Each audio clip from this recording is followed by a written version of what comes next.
आदाब, नमस्कार, बहुत-बहुत स्वागत आप सभी का। पब्लिक इंडिया देख रहे हैं आप। मैं हूँ आपके साथ बुशरा खानम फहद। आपको याद ही होगा कि हाल ही में एक वीडियो बहुत वायरल हुआ था, जहाँ हेमंत विश्व शर्मा मुसलमानों को बाकायदा तौर पर गन दिखाकर उनके ऊपर एम करते हुए यानी कि शूट करते हुए उन्हें नजर आ रहे हैं। इस वीडियो से इतना आउटरीच हुआ कि उस वीडियो को डिलीट करना पड़ा और हेमंत विश्व शर्मा ने ये कहा कि उनके हैंडल से ये ट्वीट नहीं हुआ है।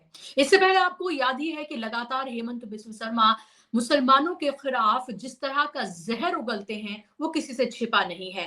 मियाँ मुसलमान कह के उनको मुखातिब करते हैं। ये तक उन्होंने कहा कि अगर 5 रुपए किसी के रिक्शे का किराया है तो उसे 4 रुपए दें। यानी कि किस तरह से इकोनॉमिकली उनको एक तरह से परेशान करें और हर तरीके से परेशान करें, ये वो लगातार अपने भाषणों में कहते आ रहे हैं। इससे परेशान होकर कुछ सिविल सोसाइटी के जो लोग हैं उन्होंने सुप्रीम कोर्ट का रुख किया।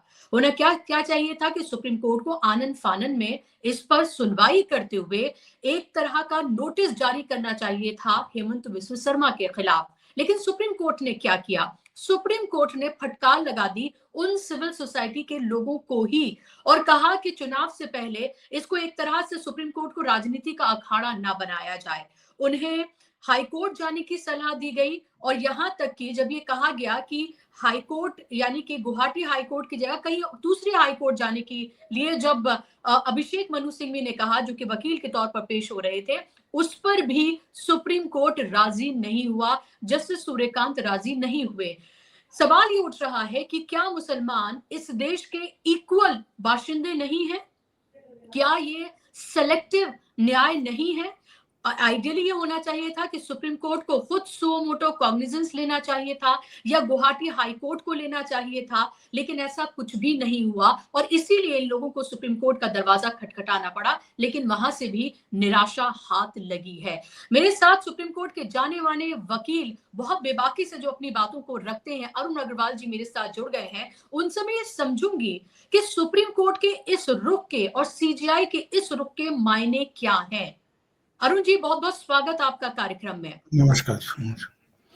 अरुण जी, क्या हम्म, आइडियली ये नहीं होना चाहिए था कि गुवाहाटी हाई कोर्ट को या फिर सुप्रीम कोर्ट को खुद सुओ मोटो कॉग्निजेंस लेना चाहिए था एक ऐसे वक्त में जब लगभग हर घंटे, हर गली, हर चौराहे, हर नुक्कड़ पर मुसलमानों को लेकर क्या कुछ हो रहा है और कोर्ट जो है वो खामोश बैठी हुई है। जब सिविल सोसाइटी के लोग एक चुना हुआ नुमाइंदा यानी कि चीफ मिनिस्टर, जिसके ऊपर लॉ एंड ऑर्डर से लेकर सबकी जिम्मेदारी है, वो जब इस तरह से नफरती बयान देता है, वहां जाते हैं तो सुप्रीम कोर्ट क्या करता है?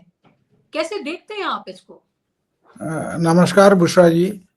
देखिए, सुप्रीम कोर्ट आज तक कोई भी मुस्लिम लोगों पर जो अत्याचार हो रहा है पूरे देश में या क्रिश्चियन लोगों पे हो रहा है, दिल्ली के अंदर में हो रहा है, कोई भी एक भी मामले में आप बताइए कि इन लोगों ने जो है सुओ मोटो संज्ञान लिया हो। आज गुवाहाटी वाले ही केस में जो है सबने उसको देखा, तो क्या गुवाहाटी के हाई कोर्ट ने उसका संज्ञान लिया? आसाम के नहीं लिया, कोई भी सुओ मोटो नहीं लिया।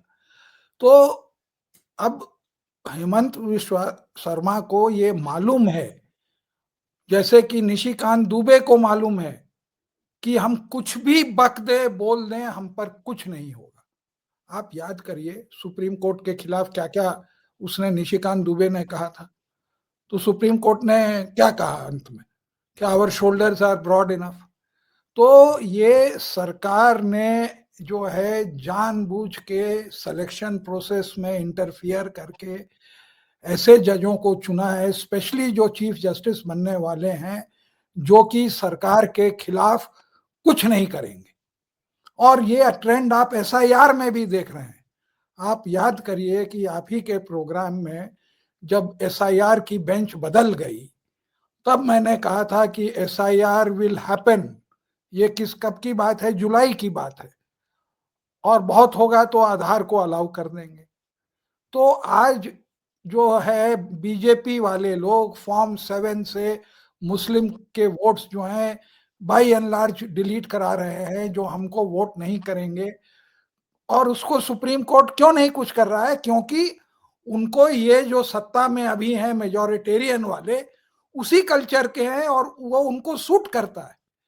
और मैं एक कल बड़ा हैरान रहा कि आपको मैं आंकड़े दूंगा कि पहली बार हमने ट्विटर पे देखा कि जितने भी 53 हमारे चीफ जस्टिस हुए हैं, सबकी जो है सब रिलीजन कास्ट जो है उस आदमी ने लिख दी। तो उसमें क्या पाया कि 32 लोग ब्राह्मण हैं, 7 लोग जो है 7 पीपल जो है बनिया या वैश्य समाज के हैं, 4 खत्री, 4 मुस्लिम, not one during the BJP rule, 2 Parsi, 1 Rajput, 1 Kayastha, 1 Jat Sikh, और शेड्यूल कास्ट का 2, OBC nil, schedule tribe nil. जो आबादी आपकी 70-75% महिला निल। तो ये कैरेक्टर है सुप्रीम कोर्ट का, जो जिस तरह के कॉम्पोजिशन और जिस तरह के लोग आएंगे वो वैसा ही करेंगे। और सूर्यकांत जी के बारे में मैं कहना नहीं चाहता, इनका जो पूरा जो अपॉइंटमेंट का बैकग्राउंड है, कोई भी आदमी जाके कैरावन जो नेट पर अवेलेबल है 30 जनवरी 2019 की इशू पढ़ ले। ये सरकार के खिलाफ कुछ करेंगे ही नहीं, बाकी सब ये जो कर दें। और ये बात सबको मालूम है, सरकार को भी मालूम है। और होता क्या है कि देखिए, आप इनकंसिस्टेंसी अगर आप अपने बोलने में करेंगे ना, तो लोग जो है, भले चूंकि आप एक ऑफिशियल कुर्सी पर बैठे हैं तो आपको कोई मुंह पे नहीं बोलेगा, टोकेगा नहीं। आप चूंकि सुप्रीम कोर्ट के चीफ जस्टिस हैं तो आपका एक बाय डिफॉल्ट वो हक बन जाता है कि आप जो है लॉयर को डांट दें, नो मैटर हाउ सीनियर, और जो मन में आए आप कह दें। लेकिन आपकी कथनी और करनी में जो डिफरेंस है उसको तो आप पाट नहीं सकते। वो जब सिंघवी साहब एकदम प्रिपेयर्ड होके जाते हैं, उनको मालूम था कि हमारी रिट किस बात पर रिजेक्ट होगी, और पहले से उन्होंने 17 केसेस लिख के लाए थे, जिसमें कि जो इससे बहुत हल्के केस थे, जिसमें कि सुप्रीम कोर्ट ने आर्टिकल 32 में इंटरवीन किया। तो 32 और 226 रिट जुरिस्डिक्शन है। 226 में आप कोई भी राइट को चैलेंज कर सकते हैं रिट में, लेकिन 32 में केवल फंडामेंटल राइट को आप चैलेंज कर सकते हैं। तो उन्होंने कहा कि आर्टिकल 14, 15 एंड 21 का जो है, इसमें उन्होंने रेज किया कि ये इश्यूज हैं और ये है, और हेट स्पीच का वो था बैकग्राउंड जी। अब जब इन्होंने कहा कि आप वहां, तो जब ये पढ़ने लगे तो उनको गुस्सा आया, और 3 ही वो पढ़ पाए कि उन्होंने जो है रोक दिया, अर्नब गोस्वामी, बिल्किस बानू और विनोद दुआ। तो वहीं पर आगे उनको पढ़ना ही नहीं दिया। उन्होंने कहा माय लॉर्ड आप देखिए, तो आप देखिए कि एक लॉयर इस बात को जानता है कि रिट मेरी नहीं मंजूर होगी और किस ग्राउंड पर नहीं मंजूर होगी, और वो पूरी तैयारी करके 17 केसेस लाके रखता है, लेकिन उसके बावजूद भी supreme court has to be consistent.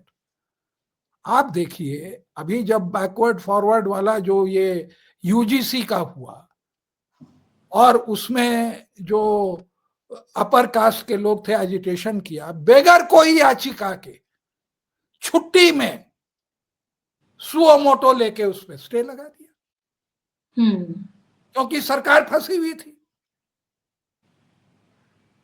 तो आप सरकार, और यही सूर्यकांत जी हैं चीफ जस्टिस, जब ये चीफ जस्टिस नहीं थे तो वो विजय शाह का मध्य प्रदेश में केस आया, जहां पर उन्होंने कर्नल कुरैशी के बारे में वो कहा था, आतंकवादी की बहन।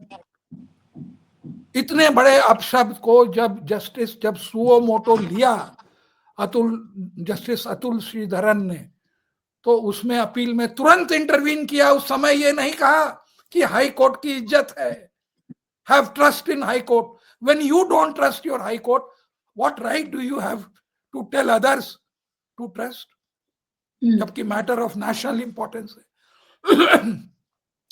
कितना इंपॉर्टेंट है ये नेशनल इंपॉर्टेंस, इसको जो है जिस दिन जज समझ जाएंगे तो उस दिन जो है इन लोगों को थोड़ा होगा कि let me do justice. Arun ji, क्या आप ये कह रहे हैं कि अब अदालतें, खासतौर पे क्योंकि हम सुप्रीम कोर्ट की बात कर रहे हैं, अब सेलेक्टिव हो चली है? क्या इंसाफ के मायने आप पावर की किस साइड हैं उससे डिसाइड होंगे? हाँ, है ही। अच्छे अच्छे जज, जस्टिस कॉल कहते थे, by all means a very good जज, कि हम यहां ऑपोजिशन का काम करने नहीं आए, आप हमसे उम्मीद मत रखिए।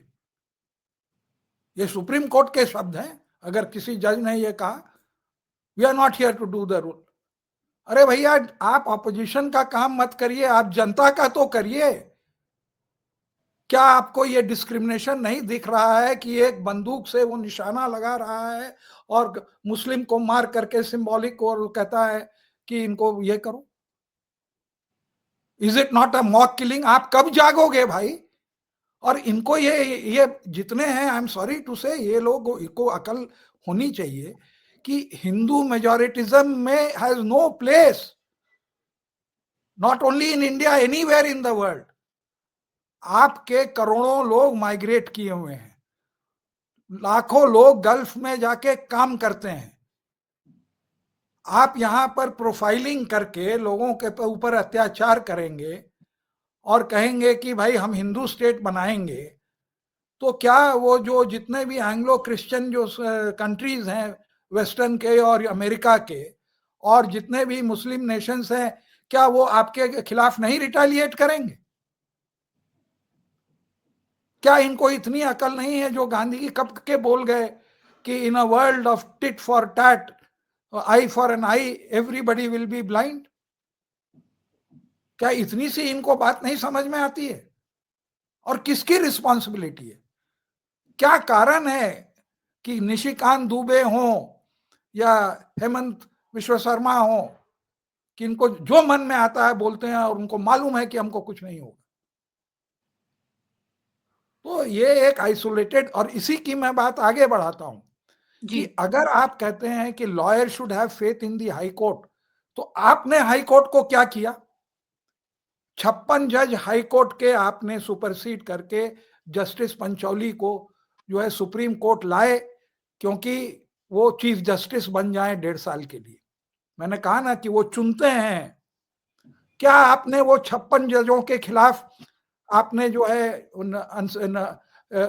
अन्याय नहीं किया? क्या आपने एक्सप्लेनेशन दिया?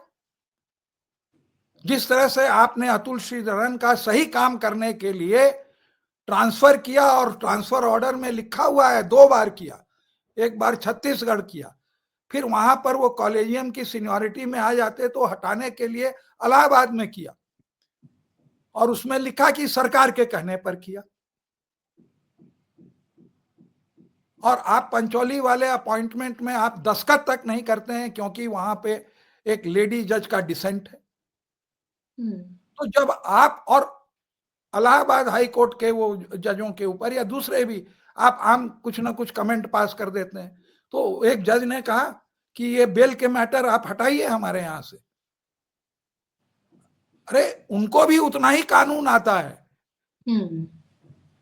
एक और खाली इस मामले में भी अरुण जी, जब गुवाहाटी हाईकोर्ट जाने के लिए कहा तो अभिषेक मनु सिंघवी ने कहा कि सीजीआई को लेटर लिखा गया है हाईकोर्ट के, लेकिन उनकी तरफ से कोई जवाब नहीं आया है। नहीं तो तब उन्होंने उसका कहा कि लेटर एक अलग बात है, आप पिटिशन दीजिए, एग्जैक्टली वहां पर आप भाई, याचिका दाखिल कीजिए। तो जब जो लेटर का जवाब नहीं दे रहे हैं सीजीआई, तो क्या पिटिशन दाखिल करने के बाद क्या वो सीधे तौर पर एफआईआर दर्ज करने का क्या नोटिस जारी कर देंगे हेमंत बिस्व शर्मा के खिलाफ? भाई अगर और जिस कर स्टेट भी में ये हो देंगे, रहा है, क्या वहां की कोर्ट ऐसा करेगी? सवाल ये है। कुछ नहीं। देखिए, वो क्या वो बोलते हैं और क्या उसका जवाब होता है, ये वकील को पहले से मालूम। हम्म। तभी तो वो 17 केसेस लेके गए। वो हमें भी मालूम है कि आप यही कहेंगे कि letter is nothing, you will write a petition. अच्छा वकील वो होता है जो कि एंटिसिपेट करे कि जज हमसे क्या पूछेगा, ऑपोजिट साइड क्या दलील देगा, और वो सारे के लिए आप प्रिपेयर्ड रहते हैं। इट इज ऑन वेरी, मतलब घिसा पीटा वो है। मन में आएगा तो आर्ग्यूमेंट लेंगे, केस लेंगे, नहीं लेंगे। अर्नब गोस्वामी का हम रात को ले लेंगे, आउट ऑफ टर्न ले लेंगे। क्योंकि उसमें सरकार इंटरेस्टेड है। तो आप ये जो हो रहा है ऐसा देखिए, सबसे बड़ा डैमेज ये है कि इंटरनेशनल लेवल सबकी एम्बेसी है यहाँ पे, तो जितना हम और आप और जो होता है वो लोग भी एनालाइज करते हैं, अपने सरकार को बताते हैं। आपकी एक वो स्थिति थी जबकि by virtue of having the largest Muslim population in numbers, आप जो है मुस्लिम नेशंस में गिने जाते थे, पाकिस्तान से ज्यादा आपको प्रायोरिटी मिलती थी, आपके ज्यादा दोस्त थे। और आपने जब से इजराइल का पाला पकड़ा और जब से आपने प्रोफाइलिंग करने लगी मुस्लिम की इंडिया में, तो उससे क्या हुआ? आप एकदम आइसोलेटेड हो गए। वो एक बहुत बड़ा चंक है। आप इस बात को भूल जाते हैं कि आपकी इकोनॉमी का क्या रेमिटेंस वहां से आता है। आप नहीं मानेंगी, 12,000 इंडियंस को सऊदी ने डिपोर्ट करके इंडिया भेज दिया। आप तो बांग्लादेश भी नहीं डिपोर्ट कर पाओगे। और बांग्लादेश की आज इकोनॉमी जो है हमसे ज्यादा अच्छी है। पर कैपिटा इनकम अगर आप अडानी और अंबानी को हटा दें तो हमारा जो है बांग्लादेश के, हम पाकिस्तान के भी पीछे हो जाएंगे, श्रीलंका के पीछे तो वहीं 20 में। अरुण जी, तो बहुत महत्वपूर्ण बात आप है, कोर्ट को समझना चाहिए कि आपकी इंटरनेशनल इमेज कितनी गिरती है। यही सुब्रमण्यम स्वामी थे, हार्वर्ड जाते आते थे, इतनी बड़ी इज्जत थी। एक बैक वो लड़कों ने वहां कह दिया कि ये तो रिलीजियस इसमें डिस्क्रिमिनेशन में विश्वास करते हैं, हिंदुत्व में करते हैं। उनका वहां पर प्रोटेस्ट किया और उनका जो विजिटिंग प्रोफेसरशिप थी वो कैंसिल हो गई। तो जो एक्सचेंज होता था, बुलाते थे लोग, बुलाना बंद कर देंगे वहां के लोग, क्या उनको नहीं मालूम है? और सबसे दर्दनाक बात तो ये है कि अपार्ट फ्रॉम कि courts are dominated by upper caste people, वहां पर कोई अभी एक और आंकड़ा आया था जो पार्लियामेंट में था कि 800 कितने जजेस हैं, 1200 के जगह हाई कोर्ट जजेस और सुप्रीम कोर्ट के जजेस मिला के, उसके अंदर में केवल 18% ओबीसी एससी एसटी है,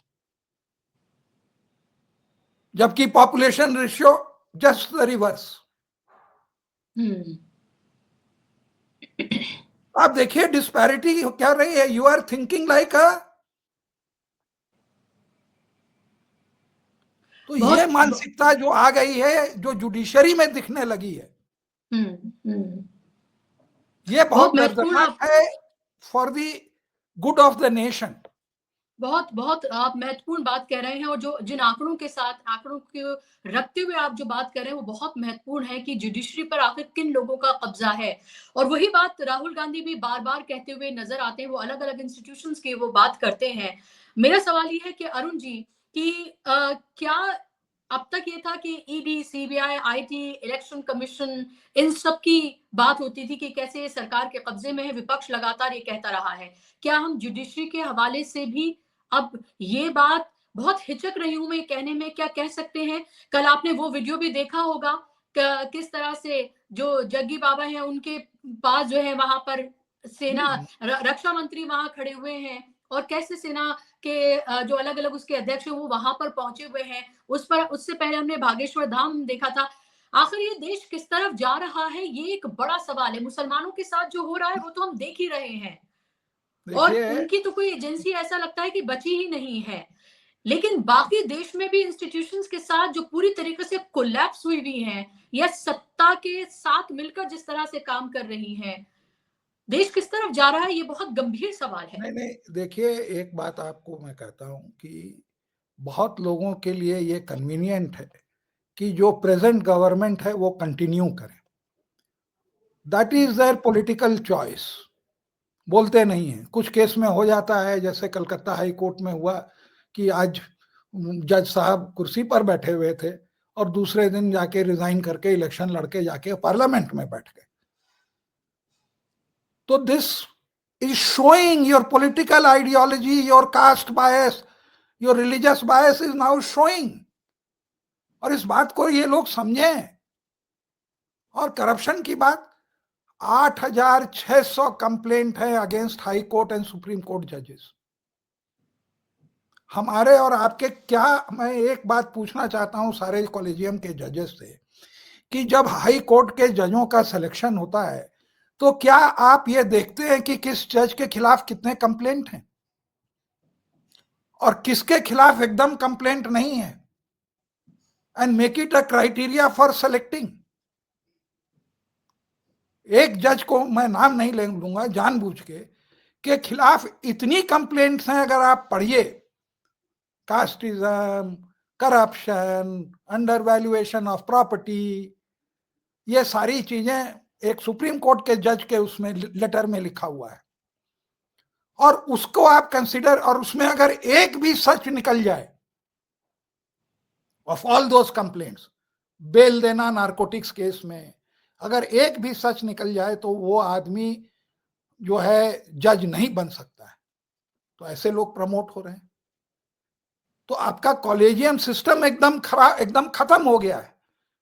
जस्टिस मुरलीधर हुए, जस्टिस कुरैशी हुए, ये लोग ब्रिलियंट जज गौतम पटेल हुए, होते हुए भी उनका कहना था चंद्र कि क्यों रेकमेंड करें, सरकार तो तैयार ही नहीं होगी। आप जो है सोशल जस्टिस नहीं करते अपने कोर्ट में इन सिलेक्शन ऑफ जजेस, आप प्रमोशन में गड़बड़ करते हो, ट्रांसपेरेंट नहीं हो, गड़बड़ छोड़िए उसको हटा के आप कहिए ट्रांसपेरेंट नहीं हो, एकदम पीछे से किसी को उठा के आप बना देते हो। आप ट्रांसफर करते हो सही काम करने के लिए और फिर कहते हो वकील से कि you are demoralizing the high court. मेरा लास्ट आपसे क्वेश्चन और सवाल इसलिए भी कि ultimately we are in a democratic setup, और इस डेमोक्रेटिक सेटअप की ये खूबसूरती है। फिलहाल जो हालात हैं उस पर तो हम बात कर ही रहे हैं कि जब आप सरकार से आप नाउम्मीद होते हैं तो आप आखिरी उम्मीद आपकी होती है कोर्ट्स, आप सुप्रीम कोर्ट जाते हैं इंसाफ के लिए। क्योंकि हम मुसलमानों के हवाले से यहाँ पर बात कर रहे हैं और जिस तरह की बात हेमंत बिस्वा शर्मा लगातार कर रहे हैं, और आगे अभी तो इलेक्शन आना बाकी है। अब आप देखिएगा ये तो शबाब पर होगा पूरा, और उसमें सब शामिल होंगे, उसमें गृह मंत्री भी होंगे, प्रधानमंत्री भी होंगे, जैसे वो पहले से करते रहे हैं वही करेंगे, और पूरा इलेक्शन घुसपैठियों के इर्द गिर्द यानी कि मुसलमानों के इर्द गिर्द होगा। उन्हें विलन जिस तरह से बना दिया गया है देश का एक परमानेंट, उसी के इर्द गिर्द ये सब कुछ होने जा रहा है, और फिर उस पर सोने पे सुहागा SIR भी है। तो क्या मेरा सवाल ये है कि इस मुल्क में फिर क्या मुसलमान इंसाफ की उम्मीद लगाना छोड़ दें? सरकारें क्या कर रही हैं, देश के प्रधानमंत्री क्या कर रहे हैं, स्टेट के चीफ मिनिस्टर्स क्या कर रहे हैं, अलग अलग संगठन क्या कर रहे हैं, हर गली नुक्कड़ पर किसी ना किसी को परेशान किया जाता है। परेशान में छोटा अल्फाज या लफ्ज इस्तेमाल कर रही हूँ, पीट पीट कर मार दिया जाता है या पीटा जाता है या पूरी तरीके से उनके कारोबार सबको तबाह कर दिया जाता है। ये तो अब किससे छिपा नहीं है। तो फिर आखिरी उम्मीद आप क्या देखते हैं अरुण जी? आप तो एक सोशल एक्टिविस्ट भी हैं। नहीं, उम्मीद की बात नहीं है। देखिए, आपकी इंटरनेशनल लेवल पर छवि बहुत खराब हो चुकी, और वो इकोनॉमिकली, एक तो आप ऐसे ही बहुत गरीब देश हैं, और ये सारी चीजें आपका प्रेस कवर करे चाहे नहीं करे, इंटरनेशनल प्रेस करता है। वहां पे लोगों को मालूम है। कल ही के दिन में एक और केस था, गोंजाल्वेस साहब उसको आर्ग्यू कर रहे थे कि छत्तीसगढ़ में एक पर्टिकुलर डिस्ट्रिक्ट में कहा गया कि क्रिश्चियन प्रीस्ट माने पादरी और जो कन्वर्टेड लोग हैं वो उस डिस्ट्रिक्ट में नहीं जाएंगे। इस चीज को हाई कोर्ट ने अपहोल्ड किया और वो चला आया सुप्रीम कोर्ट। अब सुप्रीम कोर्ट ने तो फिर से उसको तो नहीं लेना था। उसमें उन्होंने लिखा है कि 77 पास्टर्स हैव बीन अटैक्ड। ऐसे ही अमेरिका में मागा चल रहा है, वहां पर आप मणिपुर में चर्च जलाएंगे, यहाँ पे क्रिश्चियन फेथ क्रिसमस के ऊपर अटैक करेंगे, तो क्या उनको रिटेलिएट करने का बहाना नहीं मिलेगा? जो इंडियंस के प्रति जो इनका स्टॉक इतना ऊंचा हो गया था, वो पिछले 6 महीने साल भर में एकदम नीचे हो गया। इसकी जिम्मेवारी किसके पास है? क्यों हुआ? लोग वहां गर्व से कहते थे वी आर इंडियंस, ये हिंदुत्व के और आइडियोलॉजी के अंदर में देखिए हुआ क्या है कि आरएसएस की आइडियोलॉजी ही इसी पर बनी हुई थी, और उसको किसी तरह से वाजपेयी जब तक थे उनको स्टेट्समैनशिप थोड़ी आती थी, तो कवर्ट रहता था, ओपनली नहीं करते थे। इनके समय में ये फैशन हो गया, और हिंदुस्तान को कंट्रोल करने के लिए केवल 5 पद आपके आदमी होने चाहिए, 2 speaker, 1 election commissioner, 1 chief justice, और प्रेसिडेंट तो वो है नॉमिनल लेकिन है। ये सारे को अगर आप कंट्रोल करते हैं तो अब फिर ऑटोक्रेसी हो गई, आप जो चाहिए वो करिए। और एडुकेशन में अगर आपको है तो वो आप देख ही रहे हैं तमाशा। जैसे मैंने आपसे कहा कि यूजीसी का सुओ मोटो ले लिया, क्यों ले लिया भाई? छुट्टी में लिया, आप कोई याचिका भी नहीं थी, किसी ने भी नहीं कोर्ट गए थे। तो ये है, तो देखिए we are in for bad times, बहुत लोगों को ये बात मालूम थी, और जो है एक सीरीज ऐसे ही है। एक वहां जस्टिस नागरत्ना है तो वो चीफ जस्टिस 1 महीने के लिए बनेंगी बस, वो भी टोकनिज्म। पूरे ये महिला के इनके जो है ये लोग खिलाफ हैं। जिस तरह से एक महिला जज chief justice Tahil Ramani Chennai Madras high court की चीफ जस्टिस थी, और उनको निकाला गया, रिजाइन कराया गया, उसका किस्सा आप देखेंगे तो आप कहेंगे कि क्या हो रहा है। यही गगोई तो है, अब जो है we have to put up. और लेकिन इनको आपको मिरर दिखाना पड़ेगा। मैं आपको बताता हूं कि आप बात करिए, लोग कोर्ट में नहीं बोलेंगे, आप बाहर निकलिए, अगर आप उनसे पूछिए तो वो कहते हैं yes we all know about justice Mittal's letter. और उसके बावजूद आप क्या कहते हैं पब्लिक में कि जिसको आप जानते हैं व्हाट इज इंपॉर्टेंट, कि आपके पर्सनल रिलेशंस ज्यादा जरूरी है बजाते कि प्रोफेशनल अक्लेम। आज कितने जजेस ऐसे हैं कि अपनी दोस्ती या वो जो है ताक पे रख देते हैं जब वो कुर्सी पर बैठते हैं। तो बिल्कुल बहुत बहुत महत्वपूर्ण बातें आपने यहाँ पर कही हैं, और आपसे समझना इसलिए भी जरूरी था क्योंकि आप तो उसका हिस्सा हैं, रहे हैं। तो नहीं नहीं, और बहुत कौन तकलीफ इसको जी जुडिशरी में जब गड़बड़ होती है ऊपर से नीचे, तो फिर बहुत तकलीफ होती है, बिल्कुल क्योंकि वहां पर उम्मीद, लोग एक पूरा ट्रस्ट लेके आपके पास आते हैं, पूरा समाज। आज जो इंटेलेक्चुअल्स आए, क्या वो किसी तरह से आई डेयर से कि जजों की आईक्यू से उनकी आईक्यू कम है? क्या उनका पेट्रियोटिज्म उनसे कम है? क्या वो अपने, there was one DGP who had कम,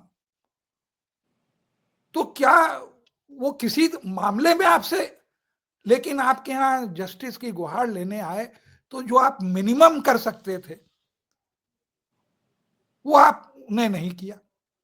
जब राहुल गांधी का वो सावरकर का केस आएगा तो उनको जो है आप कुछ ना कुछ बोल देंगे, उस समय तो बेझिझक, क्योंकि वो राहुल गांधी है। बिल्कुल तो ये जो पार्शियलिटी है ये दिखती है, और इनको समझना चाहिए। जब आप उमर खालिद को बेल नहीं देते हैं और हफ्तों लगा देते हैं हियरिंग में, तो मैसेज इज वेरी क्लियर। तो ऐसा नहीं है, और एक नहीं, टाइम एंड टाइम। और इन लोगों को भी कोई अब फर्क नहीं पड़ता है।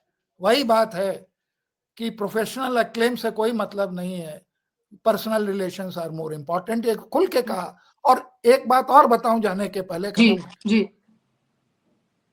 Justice Suryakant, chief justice Suryakant एक कोई इनॉग्रेशन फंक्शन में आसाम गए थे, एक मल्टी कोर्ट ये हो रहा था, और उस समय नेचुरली वो चीफ मिनिस्टर, वैसे तो चंद्रचूड़ थे तो उन्होंने किया, तो उन्होंने चीफ मिनिस्टर को नहीं बुलाया, पॉलिटिकल वो थे, लेकिन वहां पर बुलाया गया। तो जो हेमंत बिश्व शर्मा के साथ जो तस्वीरें हैं जस्टिस सूर्यकांत की, वो इस ऑर्डर के बाद जो है वो भी लोग जो है उसका वो कर रहे हैं कि देखिए कितने अच्छे से घुले मिले और ये किए, जबकि वो एक एडमिनिस्ट्रेटिव उसमें गए थे। लेकिन उसको जो स्पिन देने वाले हैं या दिखाने वाले हैं कि देखिए इतनी बॉनहैमी भाई होगी ही, अगर कोई फंक्शन है इनॉग्रेट कर रहे हैं तो वो तो झुका ही रहेगा आपके सामने। जब आपको एक महिला चीफ मिनिस्टर आके कहती है कि सेव डेमोक्रेसी, कोर्ट में आके क्या कहा क्या नहीं कहा उससे कोई इंपॉर्टेंस नहीं है, लेकिन पहली बार एक महिला चीफ मिनिस्टर आपके कोर्ट में हाथ जोड़ के कहती है सेव डेमोक्रेसी, तो फिर बचा क्या? जी, जी बिल्कुल। बहुत गंभीर बातें आपने कही हैं और बहुत ही खतरनाक दौर से ये पूरा देश गुज़र रहा है, इसमें कोई दो राय नहीं है और इसे अपने अल्फ़ाज़ को चबाकर नहीं बल्कि सीधे और सपाट कहना चाहिए, क्योंकि ये वक़्त जो चल रहा है, ये ऑर्डिनरी टाइम्स नहीं है, these are very extraordinary times. और हमें खुशी है कि अरुण जी जैसे लोग अभी भी हैं, जो इतनी बेबाकी से अपनी बातों को बिना लाग लपेट के रखते हैं और सही तस्वीर हम तक और तमाम दर्शकों तक पहुंचाते हैं। बहुत-बहुत शुक्रिया अरुण जी आपका, कार्यक्रम का हिस्सा बनने के लिए, समय देने के लिए धन्यवाद। धन्यवाद, शुक्रिया आप तमाम दर्शकों का भी। नमस्कार।